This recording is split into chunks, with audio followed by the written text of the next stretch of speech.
Hi guys, I'm Harshini. Welcome back to my channel. Today is a little bit of a different video. I'm going to be doing a makeup and get ready with me and Q&A style video. So I hope you guys like it. And oh my god, I'm like, oh, low-key, this video kind of got off to a rough start because I lost my brown lip liner and I will be using a colored pencil instead because we make best of situations here. But yeah, I'm really excited to talk with you guys and do my makeup. Okay, so these are the 3 things I use for skin prep today. This is the Laneige Milky Toner. And then I'm going to use Aveeno face cream, or this is body lotion, whatever. And then just a regular sunscreen. Okay. Hello, so now my skin is all prepped and ready. I'm giving it a couple minutes to just dry down and set, which is always important before doing any sort of makeup look, so your makeup can sit on top of it. But anyways, I will be starting the questions now. So the questions will go up here. So if I look down, it's because I brainstormed a bunch of notes yesterday, so because I want my advice to have value, so if I look down, it's because I'm looking at my notes. But yeah. So the first question I got is growing as a content creator and dealing with hate. So for growing as a content creator, my best advice would be to post as consistently as you can. When I was kind of starting with my content creation journey, I posted 1 to 2 times a day, and I made it kind of like a discipline, a ritual, and that really helped me grow in followers and also just connect to new people. And always make sure to post the content that feels authentic to you. That's very important. If you don't connect with your content, there's a less chance that other people will. And things that helped me with content creation were batch content creation. So basically you sit down on a Sunday or whatever day, and then you just push out a bunch of content, and that way you have content ready for the week. So if you're ever tired during the week and you don't feel like filming, you'll always have a fallback plan. And then I think brainstorming is also very important. So take some time to brainstorm and think of content ideas. So again, you always have something to look back to and something to give you inspiration. And also, one key thing for growth is to engage with the people in your comments because they are a part of your community. And find people in your similar niche and make friends. Of course, be careful for internet safety, online safety. But yeah. Those are the 2 biggest tips I have. And for the second part of the question, dealing with hate, I'm still a small creator, so I haven't experienced the magnitude of hate that bigger creators experience, but I still feel like I have a little bit of advice here. I would honestly say for me, the delete and block button was my best friend. Anytime I saw an annoying comment or a comment that I guess stung a little, I just deleted it. I know it's probably petty, but I don't care. And also, I would say be careful about who you share your social media journey with, because not everyone will be supportive, and it's just important to be mindful of that. And remember that if you have haters, you low-key made it. Okay, that's not good, but I'm just kidding. But remember that people that hate, they're also just people behind screens, and they're probably hurt themselves. And they probably just, I don't know, they just want to do something other than something productive with their lives, I guess. And last thing is, remember people will always have a reason to judge you, so you might as well do what you love, you know? And the support, personally for me, the support I get from my friends and the people that I share my content with, it is worth so much more than the hate I could possibly get. But yeah, I hope that helped. Okay, last thing I forgot for skin prep. Is this the right way? Yeah. I'm going to be using the Ole Henriksen's Banana Bright Eye Cream underneath my eyes. I have really dry skin and really dry under eyes, and today I'm going for a more natural look, so I will be opting for, well, skin prep is always important, but especially on days when you do natural looks, skin prep is especially important. Okay, so the next question is, what inspired you to share your content online? So for this question, I always knew I was passionate about mental health. Since the age of 12, I knew I loved mental health. And I guess that was like the first, beginning. And in high school, when I experienced mental health issues myself, it just made me a lot more passionate about wanting to share my experience and also just help other people. And due to my, mental health struggles, it led me to that. And also, in quarantine, I wrote a lot about mental health. I would share like little blog post kind of thingies on Instagram, like motivational content, sharing my story. And that was like the first place that I was like, oh, like I want to do this because it can actually make a difference and help other people. So yeah, and I think for me, TikTok, it felt like a safer place to share my story than Instagram. So that's where like my whole journey started, especially like with content creation. But yeah. Ooh, just blending out some color corrector. I took in my TikTok video where I did my makeup, people gave really helpful recommendations, so thank you. Anyways, off topic. Okay, so next question, how did you find your niche and what you're passionate about? So for this, is kind of related to the previous question. I always knew I was interested in mental health, and over time I figured out that I really love doing my makeup, and that kind of just tied in with my journey a little bit. So yeah, I had many times that I fell in love with doing my makeup because it was such like an act of self-care and like self-love and joy for me.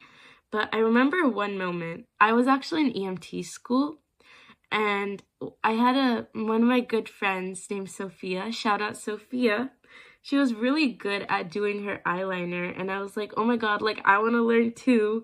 And then I asked her for like tips how to do my eyeliner, and I think just learning like that small act of someone, I guess like sharing my love for makeup with someone else, like it really brought so much joy for me.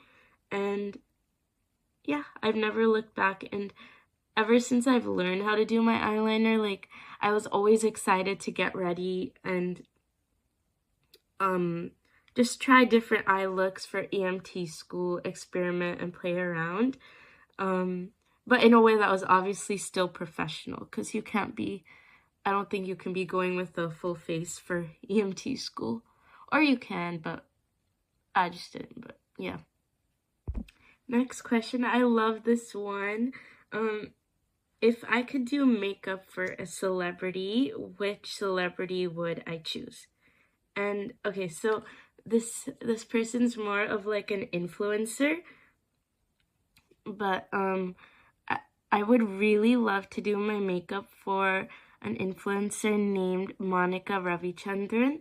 I genuinely, I love her content so much. Like, it's helped me so much with doing my makeup and like appreciating myself as a brown girl, because I think often in the makeup space as a brown girl, there's a lack of inclusivity, and it's just hard sometimes as a brown girl in the makeup space, and no one like always notices you. But I think Monica has really created such a safe space in makeup, and like she genuinely gives so many helpful tips and tricks on how to do your makeup.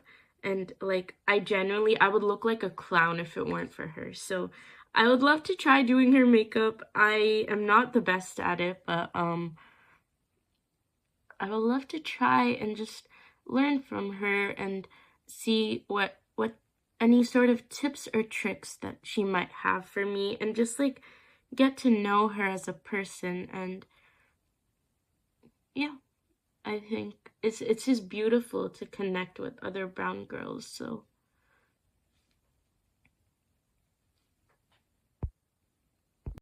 okay, so for stress management tips, I would say that for me, my approach to stress management is definitely changed over time, and now it's more about like energy management. And what I mean by that is like rather than managing the amount of tasks that I have to do, I manage like the amount of energy levels I have in a day and how much energy I have to do those tasks. And because of that, I'm able to allocate like tasks that require different amounts of energy and do it when I have the capability. I don't know if that made sense, but it's okay. Anyways, yeah. One more thing I think is that stress is something that's unfortunately inevitable. So it's something that we all unfortunately go through at periods of time.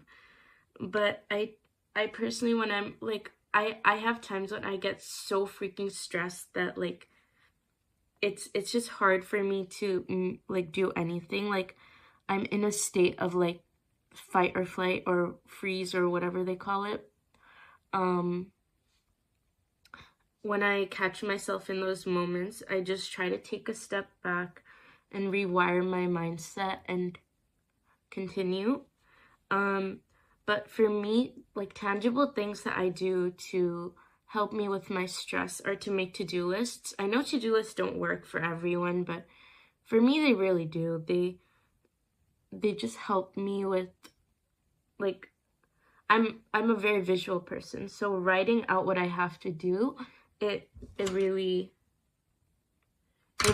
does help me. And obviously checking off like my tasks is very, very satisfying as well. And for me, time blocking also works. I usually plan out my days on Google Calendar, so this is somewhere where time blocking comes in very handy. And also, I know this is kind of like counterintuitive, but taking breaks really helps with stress because it helps me recharge myself and just allow me to rejuvenate. Okay, so what are some tools that I use to help me with my mental health challenges? I love this question, and I think it differs for everybody. I feel like I put too much blush on. I don't care. For me, oh my god, how do people talk when doing their eyelashes? Okay, for me, therapy has been a really, really big aspect of my healing process. I know therapy, it's not something that really works for everyone, but for me, I feel lucky enough that I found something that does. With my experience with therapy, I've switched therapists a lot of times due to my mental health journey and I guess like kind of legal liabilities. And I didn't always get support for being in therapy, so that also caused me to switch a lot, and that was a little bit hard. But overall, therapy has been a wonderful tool for me. It's helped me cope with like my mental health struggles and just figure out ways to go about my mental illness that aren't like harmful to me or like don't put me in a dangerous spot. And also some other things that have helped me with my mental health is self-care, Okay, if you don't make this face when you're doing mascara, you're doing it wrong. But I'm gonna do this off camera because it's kind of hard to talk and do it at the same time. Okay, so the next question is, what are your self-care strategies? And I love this question. I love talking about self-care. I'm just doing a light dusting of powder to keep everything in place. Okay, sorry, off topic. Anyways, my favorite self-care strategies. Okay, lately, this one's random, but I love eating oranges and reading books. Like, I will put my sunset lamp on at night and then I'll just peel myself oranges and then I'll read a book. And I don't know, it's like, it's so fun for me. I love doing things like that. I know it's probably like cheesy, but oh my god, I can't sneeze. I'm doing my makeup. Hello. Okay. Okay, that gave nothing. Okay. Anyways, moving on. I really love taking long walks with my dog. He's literally the cutest. He's such a diva, and he is literally my favorite creature on this planet. So yeah. And then doing my makeup, of course. I think it's such an act of self-care for me, and it's just like my silent time in the mornings, or anytime I need to just chill out, relax. It's like therapy for me. And I love going on study dates with with my friends to eat food and study. I really think that education is very key, and sometimes taking care of myself means going to a cafe, eating food, and grinding out all of the work that I've procrastinated. So yeah, and then obviously hanging out with my friends. I think that always recharges my batteries. So yeah. Okay, toxic relationships. Sorry. Okay, I think the first step to toxic relationships, if this person's like asking me for advice, is like recognizing that you are in one. And I think that can be the hardest step, because like when we want to be with a person, we tend to like overlook different things, because like we want to see the good in them really bad. And I've been there too, so I get it. And then I think it's really hard to leave, but at one point it's also like your self-respect has to be higher than what you're willing to put up with. So yeah. And I'm a big believer in that not everyone is meant to stay, and that's okay. Like, people come into our lives for different reasons, and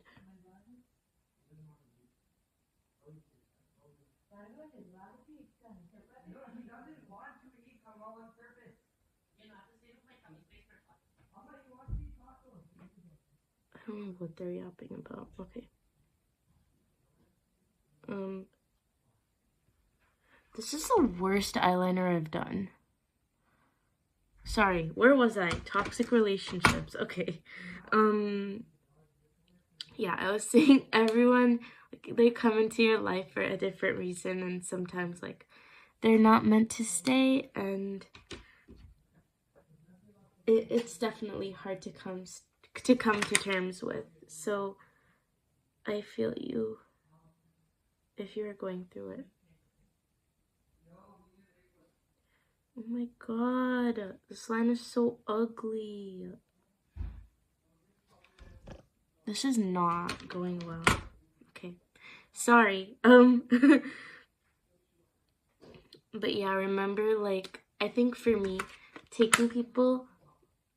remembering that every person is just, at the end of the day, they're a human too, and taking them off the pedestal really helped me look at things from a more objective perspective. For example, like what I did wrong, or things that they did that hurt me, vice versa. So yeah.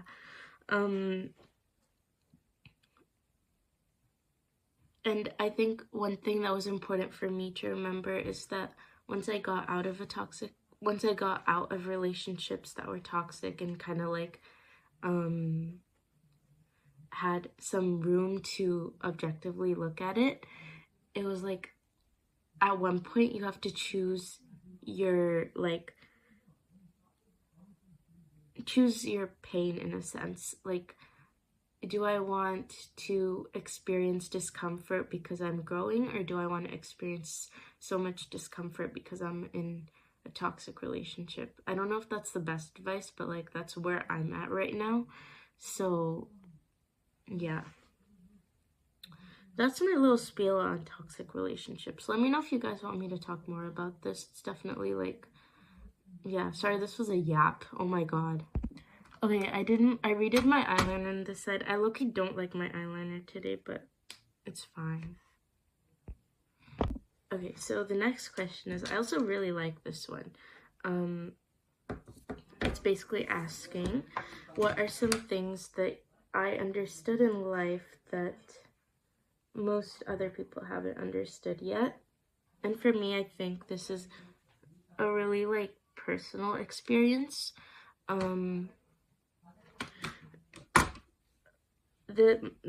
My response is going to be based on my experiences growing up, but I was bullied in school when I was growing up, and I had some toxic friendships when I was very small, and like I never really felt like I had a safe space. And I think something I learned early on is how to compartmentalize and operate on survival mode and not really like, I guess, complain about it in the environments I was in. So that was something that I learned early on. And I think, I don't know if this is the best thing to learn as a kid, but I was like, sometimes like a lot of life is to be faced alone, and the best thing that you can do is push through. So yeah, that's what I learned. Okay, so the last question, I'm gonna answer while I'm just powdering my face a little, but I want to talk about what it's like to be a woman of color, and like the dating experience. So I want to preface this by saying that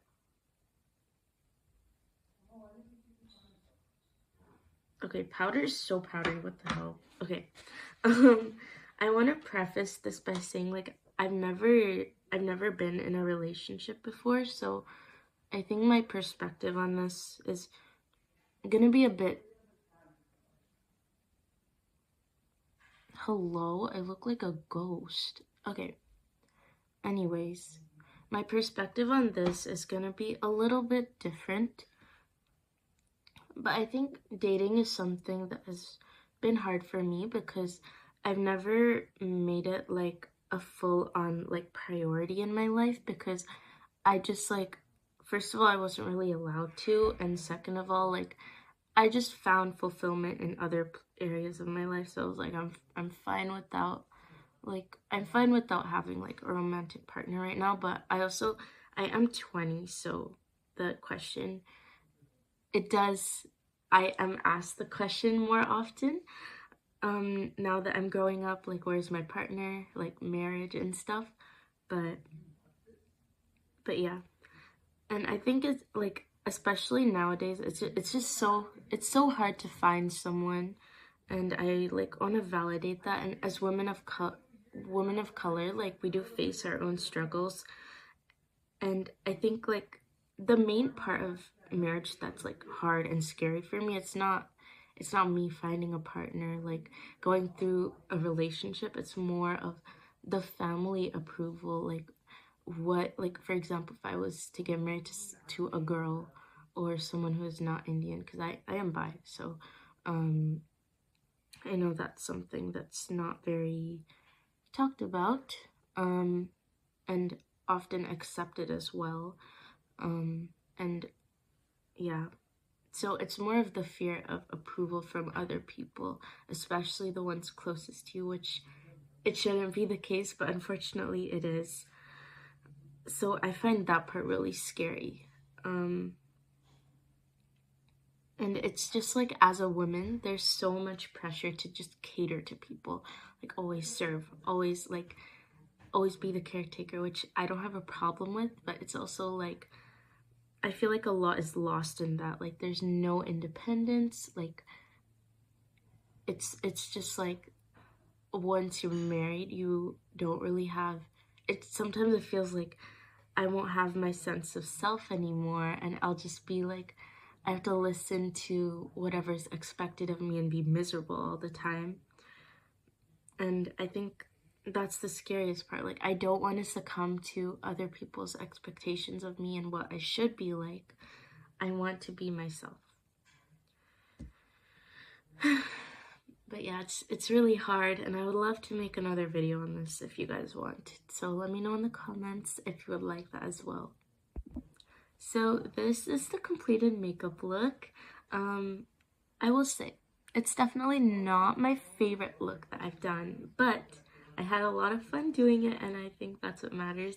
I had so much fun making this video and just talking and answering your guys' questions, and I hope you guys enjoyed it, and I'll see you in the next one. Bye bye!